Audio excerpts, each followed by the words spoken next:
Dans les premières semaines de médecine, je suis tombée dans une association étudiante qui parlait justement des enjeux de santé mondiale, de droits humains, etc. Une personne qui est impliquée dans cette association-là m'a partagé un rapport qui avait été publié 2 ans avant, en 2009, du magazine The Lancet, qui statuait en fait, c'était la première commission là, sur les changements climatiques et la santé. La conclusion était relativement alarmante, mais concluait en fait que les changements climatiques étaient la plus grande menace à la santé du 21e siècle. Personne m'avait jamais présenté la question climatique d'une perspective de santé. Ça m'a tellement marqué en fait que j'ai lu le rapport 2, 3 fois pour être bien sûre de comprendre ce qui se passait. Puis pour moi, ça a été vraiment le déclic parce que j'ai réalisé, ben non seulement on avait les connaissances, on avait quelque chose qui venait moduler, en fait, amplifier la plupart des problèmes de santé qu'on connaît et qui méritait une réponse. Une fois que j'avais compris les liens entre les changements climatiques et la santé, ça a vraiment modulé, en fait, la vision que j'avais d'être un médecin au 21e siècle. Je me disais, je peux pas graduer, je peux pas terminer mon doctorat puis entamer ma pratique de la médecine sans considérer la question environnementale qui est au centre, en fait, des enjeux de santé que mes patients vont côtoyer au courant de leur vie. Puis cet élément-là, en fait, continue de me guider parce que on le sait, puis ça a été démontré encore et encore dans les rapports dans les dernières années, la question climatique, à laquelle on peut ajouter les questions de pollution puis de déclin de biodiversité, est vraiment centrale à notre santé, à nous, à notre santé humaine. Puis pour être médecin, pour moi, on doit englober ces éléments-là. Ça fait de nous des médecins qui sont complets.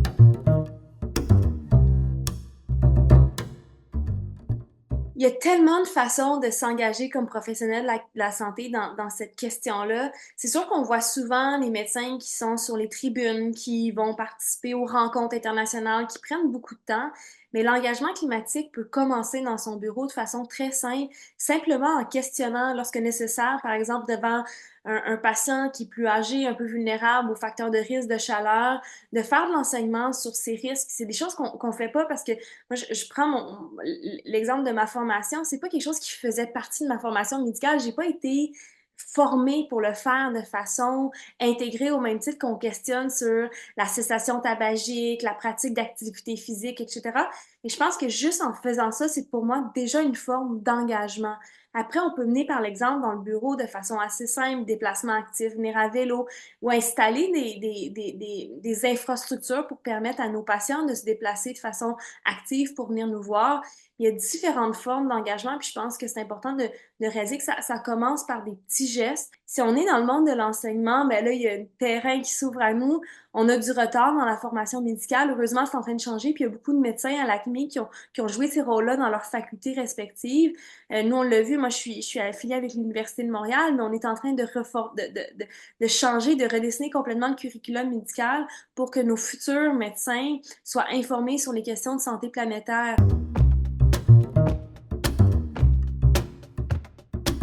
Quand j'ai commencé à m'engager, c'était assez nouveau de voir des médecins, des professionnels de la santé prendre d'assaut un petit peu la question climatique. Puis je me suis fait souvent dire de différentes façons, des fois directes, des fois sous-entendues, que c'était pas notre responsabilité comme médecin de parler d'environnement, que notre job c'était juste de soigner des gens puis de rester dans une clinique. Et ce qui est intéressant, c'est qu'à un moment donné, j'ai essayé de trouver une réponse pour vrai à cette question-là parce que oui, on est formé pour soigner des gens, mais le soin peut prendre différentes formes, de un.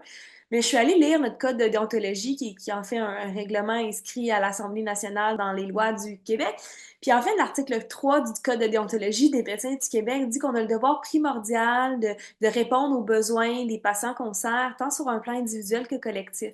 Et quand on sait en fait l'étendue des connaissances et des évidences derrière la question environnementale et ses effets sur la santé, ça répond entièrement aux besoins de santé individuelle et collective des gens qu'on sert. Il y a quelque chose aussi un peu des fois de démoralisant, surtout en première ligne, de traiter des gens pour les retourner dans les conditions qui les ont rendus malades. Il y a Sir Michael Marmot, un épidémiologiste puis un médecin au Royaume-Uni qui l'a formulé de façon très, très, très éloquente, mais je rephrase un petit peu ce qu'il a dit, mais il dit à quoi ça sert de traiter des gens pour les retourner dans les conditions qui les ont rendus malades? Il y a pour moi une satisfaction comme médecin de famille, comme médecin en première ligne, de savoir que d'une certaine façon, je travaille à améliorer l'environnement dans lequel les gens vivent pour les rendre moins malades, pour qu'ils soient mieux une fois qu'ils rentrent dans mon bureau. On peut pas sauver toutes les maladies, mais il y en a beaucoup qui prennent racine dans l'air qu'on respire, dans ce qu'on mange, dans la façon qu'on se déplace, dans la façon dont nos villes, nos quartiers sont bâtis, puis surtout d'autant plus quand ça c'est menacé par les changements climatiques. S'adapter au changement climatique, c'est une solution de santé et je pense qu'on a le devoir de sortir de notre clinique quand c'est nécessaire pour porter ce message-là auprès des instances qui s'occupent de créer puis de protéger la santé, que ce soit le ministère de la Santé, mais aussi le ministère des Infrastructures, le ministère de l'Environnement. Et pour moi, ça fait partie du rôle des médecins.